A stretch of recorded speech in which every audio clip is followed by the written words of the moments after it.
An early morning start takes our three adventurers, Kasila from Brazil, Kizia from Kenya, and Gabi from Germany, to a place where the sun always shines, where a rich ecosystem exists, and the only place in the world where people can encounter wild meerkats. Our guide not only knows a great deal about these fascinating creatures, but also takes a keen interest in researching their behavior and making new discoveries. For meerkats, there is not just safety in numbers, there is also companionship. These agile creatures are able to kill and even eat venomous snakes and scorpions without being hurt. They are able to survive without drinking water, getting their moisture from eating certain plants. In dry parts of the world, animals need special skills to survive. Meerkats are no exception.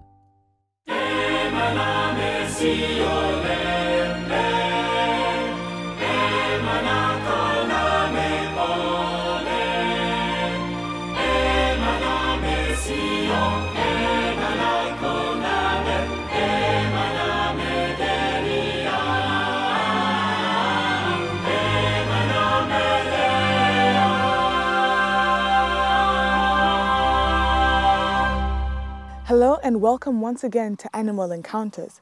Now we're here at the Zeekom Meerkat Park and we're actually sitting on top or very close to a meerkat burrow. Now under here is about 11 meerkats and a few babies, and they're very shy, so it's going to take them some time to come up. Now meerkats have very close family bonds, but they're also very wild, especially these ones. So our work here today is to sit and wait. It's 6 o'clock in the morning and the sun is just rising over the Karoo, a semi-arid area near Oudtshoorn, South Africa. I think they're of a higher intelligence than your average animal because they don't live by instinct like your average animal does. They live by tuition. Everything they know is taught to them by their peers, by their older brothers and sisters. They get taught. That's why you cannot keep a meerkat. Take a meerkat that's been in captivity and bring him out here. You can't release them here because they don't do well because nobody has taught them. So, but let's drink our coffee. Meerkat is a universal word. It's like apartheid. It's a universal word. You don't get it in a different language. Meerkat is a meerkat, but the Dutch also call it an Erdman. And an Erdmännchen in German, but the rest of the world call them meerkat. The fancy guys call it sericata, but I don't use those fancy words. I'm not a scientist. One thing about a meerkat, they do a sensory thing in the morning and they refresh the picture in their mind. They got a photographic memory and they take a picture of everything in their surroundings. If anything changes, it's dangerous. So your position, if you want to take the cameras, try to be in a position where you can get all the shots you want without moving too far away. If you move, it's going to be a move and then you've got to be there for a while because let them get used to you there. And your movements, please don't scratch your head like that. Just a flowing motion. And anything with slings. If you hand the camera to somebody with a sling on it, that is a snake, and they don't like those. So take a sling and then hand it. Okay.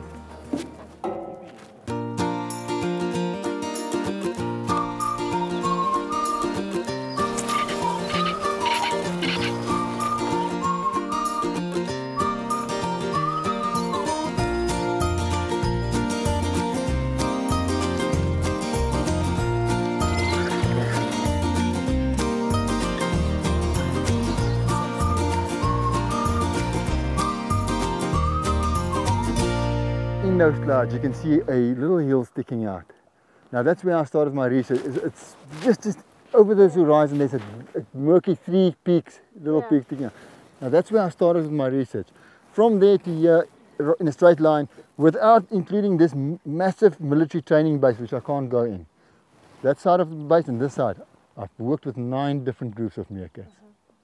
So there's 9 different, just in line here, I'm not talking that direction, I'm just talking this line. This is the area I've worked in. The weather is good, it's warm, they might come out any moment. So listen for my voice. If I say stop, where you are, freeze, let them, the one that comes out first, just get used to you and then move further, but go on with it now. Okay. Average family size is between 20 to 25, that's an average meerkat size. Then you get your super groups that's like 50, but they're not sustainable. Under 20 is a sustainable group, and this group was 6 when I found them.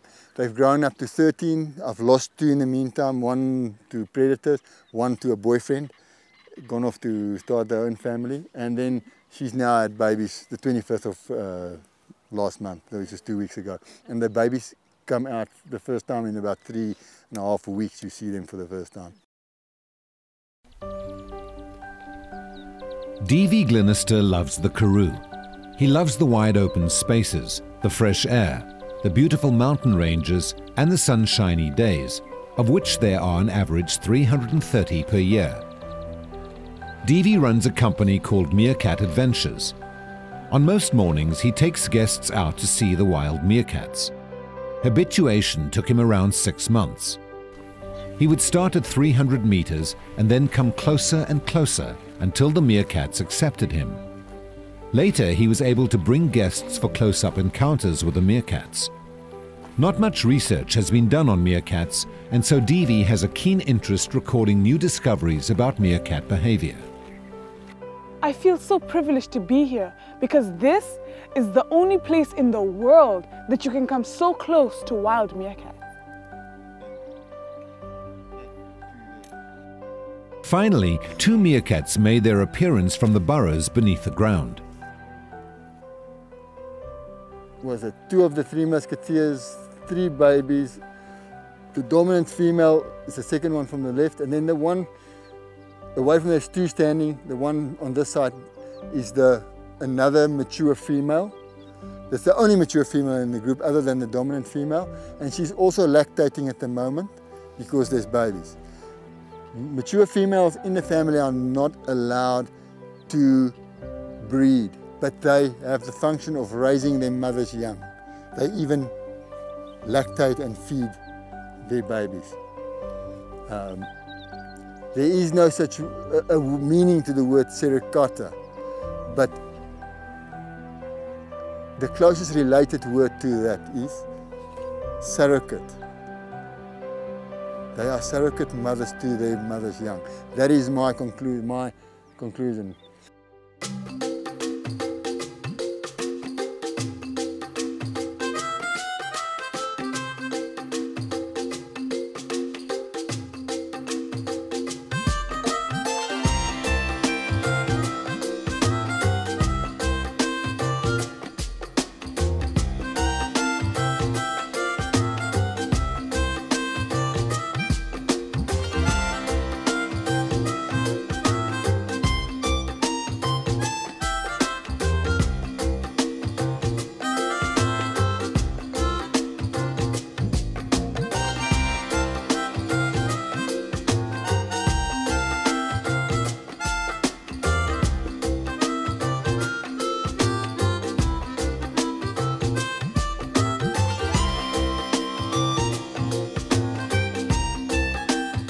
You'll notice they're all facing the sun. They are regulating their body temperature. Even though they're mammals and they can shiver like you and me to generate heat, shivering burns fuel, and that fuel is body fat. They do not carry body fat. So when they shiver, they burn body fuel, body tissue, and that will then take much longer to rebuild your body tissue than body fat. So they can't afford to lose any body tissue. They've got a built-in solar panel in their tummies area, which have got a lot of veins and blood vessels. The skin is darker on their tummies, and they're facing the sun. It's a very sensitive such a thing. If I go, and I put if I want to move a meerkat's position, I can control them in a way by just Look at the first meerkat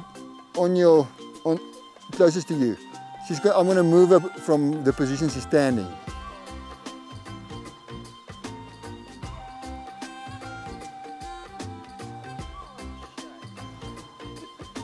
I just stopped the sun, took the heat away, and she's moving to a position where she's in the sun again. They want to be in the sun. It's very important. So, and the solar panel is a very sensitive thing for them.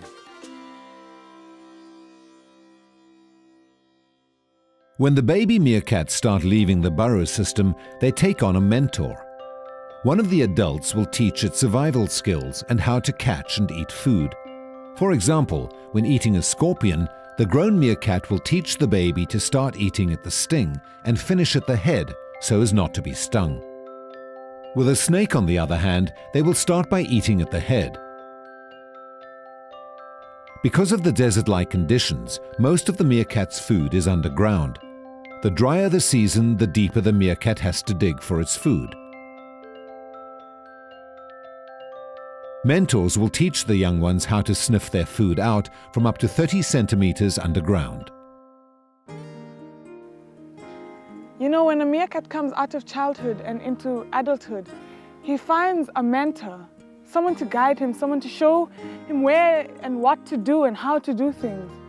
And I've learned that it's wonderful to have a mentor, and I'm urging you, if you don't have a mentor, find one. Wisdom always comes out of someone who's older, someone who knows what's the whereabouts, how to do things. And I know that it has helped me. And if you're an older person, look for a younger person to mentor and guide through life. They've got the one instinct. When they get a warning for danger, their tails usually go up as a sign of danger, like a flashlight, and they would run for cover. With a baby, when that instinct comes and the tail goes up, the legs go stiff as well. Everything goes stiff because it doesn't know the legs got to run. Something's got to go stiff, but we don't know yet what. So they've got to learn to do all those things without getting confused. Meerkats usually forage up to 3 kilometers from their burrows, but when they have babies, they don't go as far. They appoint a babysitter and will come back every 4 hours or so to relieve the babysitter and to feed the babies. The great-grandfathers built this. They're just expanding it. This burrow system is about maybe 200 years old, 300, I don't know. This is a long time going. This was flat area. All this ground has been taken out underneath and put in on top. So it is done over many years. I don't think the oldest female here has had anything to do with one chamber, new chamber. This is done. Every time they enter a hole, they don't, only when they're frightened they'll run down. But usually they come to the entrance and they walk in. Always shooting what's in front of them backwards.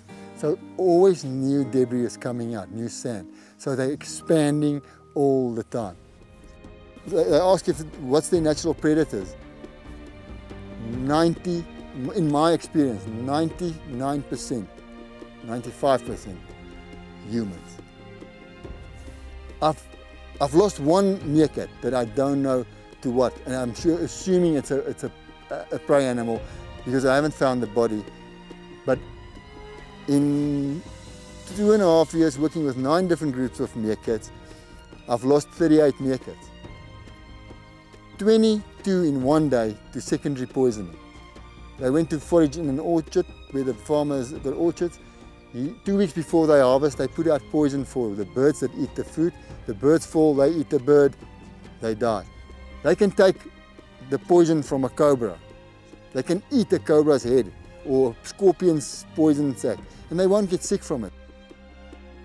Do meerkats make good pets?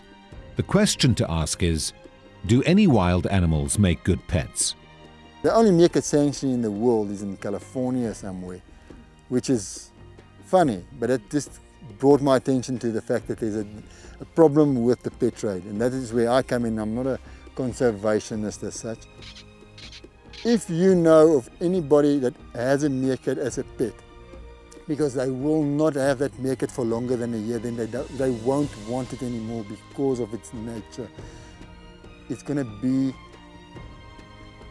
either put in a small cage in the backyard, or just dumped in somewhere in an open field, because people don't want to expose themselves to having an illegal pet, because it is illegal. It doesn't matter where you go. I know some American states you don't need exotic permits for exotic pets, but it is illegal to have a meerkat because it carries rabies. If it eats a rotten animal, it can carry the rabies, and it bites you and you got the rabies, you can die. The thing is to do is contact a local nature conservation officer and say there's a meerkat, and they should take it away. They unfortunately gonna euthanize it. The Ziko Guest Farm is 8 kilometers from Oudtshoorn. On the Mossel Bay Road, we have stunning mountains right around. The Ziko also have stunning views on the Olifants River bed. There's lots of fish. We can hear the fish eagle pair every day. Other activities we have is bicycling, fishing. You can walk around in safety.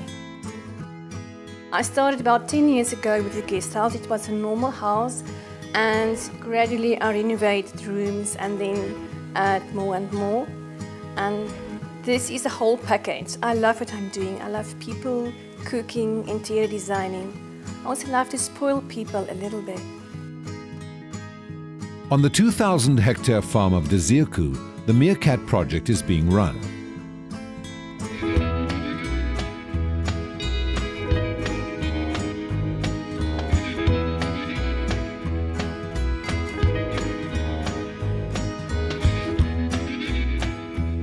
Well, every morning I come, I take people out on tours, then I would usually go back home, have breakfast, and I will come back in the afternoons and then come and observe them while they're foraging, because that's the best time on my own with the meerkats, no interference from the tourists, and I can then study them better.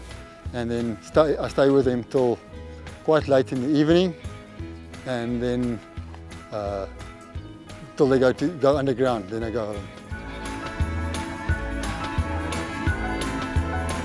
Okay, this is an old aardvark porcupine burrow. Now, porcupine burrow usually have a signature, either some porcupine quills or it have the bones of other animals lying around. Because porcupines loses a lot of quills, they would collect bones of other animals and chew on them for calcium. You can see small chisel marks where the porcupine has chewed on this to get some calcium out of it. But this is an abandoned hole. The meerkats will use a hole like this or like that for safety when they have a sentry out here. Now, just to demonstrate to you, which I haven't told you, is how a sentry works. A meerkat has a small device in its ear, a flap, that the moment they dig, instinctively their ears shut off, close. So when they're digging underground, dust and sand doesn't fall in there. So when they're out foraging and they're digging, they don't hear a warning alarm clearly, because their ears tend to instinctively close off. So they would dig and listen. And what they listen for is the sentry. The sentry stands here, and everybody forages. He finds an elevated position and look out, and he says every 5 seconds or so, he says, it's all right, it's fine, it's cool, go on, it's fine. And then if they stop digging and they hear it, they go on digging. And if they stop and for 10, 15 seconds, they don't hear a confirmation that's fine, they know it's time to run. Because the sentry has either been taken by a predator or has gone down a hole. This is their water bottles. You can see the water coming out of there. This is a little succulent plant. They get moisture from their food, their insects. But that's if you never believe in God, come work in nature, you'll see God. He has designed this so that their water, what they can drink, the plant that they can get their water from, grows mainly on their burrows. If you look, this specific succulent plant don't grow out here in the bush, in the veld. Right here around the mountain. You can see where it's elevated. You can see the color of this plant. And it's just where the ground is elevated where the meerkats have been disturbing the soil. We asked Devi if we could come to the farm and do some filming of the meerkats as they come home to their burrows in the evening. When I came down, I saw some movement over there. It looked like something when I was up there, but the distance is too far.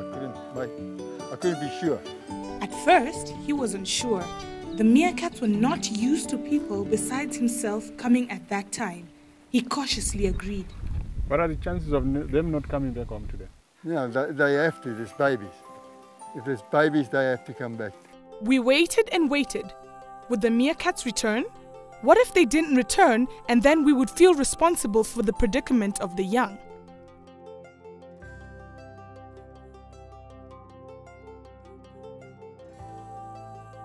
To our relief, they started appearing apparently out of nowhere. Can you see them? Right here. They're coming down the road now.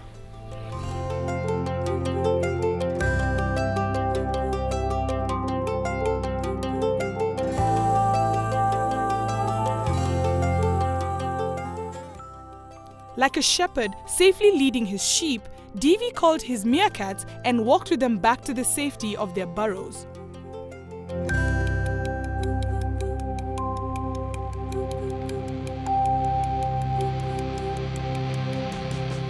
I was amazed at how the meerkats trusted Devi. They trusted that the strangers he brought to observe them every day are not going to harm them. I observed a very deep trusting relationship here between man and beast. There is such a sense of community among the meerkats. Each meerkat has a particular task, whether it be the sentry that warns the mob about danger, or the babysitter that takes special care of the new babies. Each one is dedicated and works toward the well-being of the community. From the solar panels on the chests of the meerkats to the way in which their ears conveniently close while they are burrowing and the way in which they sense temperature, these are all evidence of intricate design. I believe that God took great delight in designing the lives of meerkats. Der Tag neigt sich dem Ende zu und die Erdmännchen verschwinden wieder in ihrem Bau. Dort werden sie eng aneinander gekuschelt die Nacht verbringen. Bei der Begegnung mit den Erdmännchen haben mich nicht nur die Tiere selbst fasziniert, sondern auch wie Gott für die Tiere sorgt. So wachsen zum Beispiel die Pflanzen, mit der Erdmännchen ihren Flüssigkeitshaushalt ausgleichen, nur auf Erdreich, das bewegt wurde, also genau auf dem Bau der Erdmännchen. Faszinierend, oder? Das waren meine tierischen Begegnungen für heute. Ich freue mich schon auf das nächste Mal. Devi loves his meerkats and he also loves his creator. The same God that created these amazing creatures created the sun, moon, and the stars.